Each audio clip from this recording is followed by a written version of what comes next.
There is growing anxiety here in Washington tonight over the possibility of massive defense cuts, a budget trimming process known as sequestration.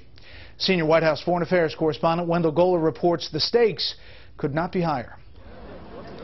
A day after the Pentagon, the White House conceded as well it has not yet prepared for the spending cuts it will need to make if Congress doesn't reach a deficit reduction agreement by the end of the year.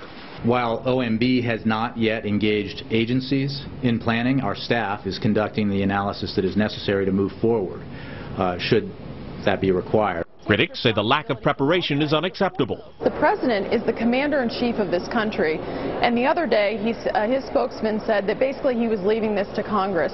I think this is an abdication of leadership. But the White House says the cuts themselves were designed to be unacceptable, to force Congress to reach a compromise. Pentagon officials say the $500 billion in cuts would demand a complete change in defense strategy and hollow the force. The one thing we definitely can't choose to do as a nation or as a government is sacrifice our national security by triggering this rather absurd mechanism that was instituted to avoid absurdity. In addition, the defense contractor cuts could cost hundreds of thousands of jobs and push the country back into recession, which could do the same for a global economy that in some places like Europe is struggling more than this country. Like most other impasses between Democrats and Republicans this year, this one involves raising revenue.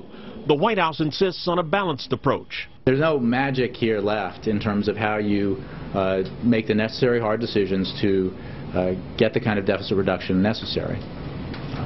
What is required here is a little will and spine. Senator Ayotte says she might agree to more tax revenue but not higher taxes. If we live within our means for 1 month in this government, we could resolve sequestration. That puts it in perspective. Budget Director Jeffrey Zients says hitting the sequester would be like driving into a brick wall, and he says right now members of Congress are focused on how much it would hurt instead of how to avoid the wall in the first place. Brett? A big issue we will follow. Wendell, thank you.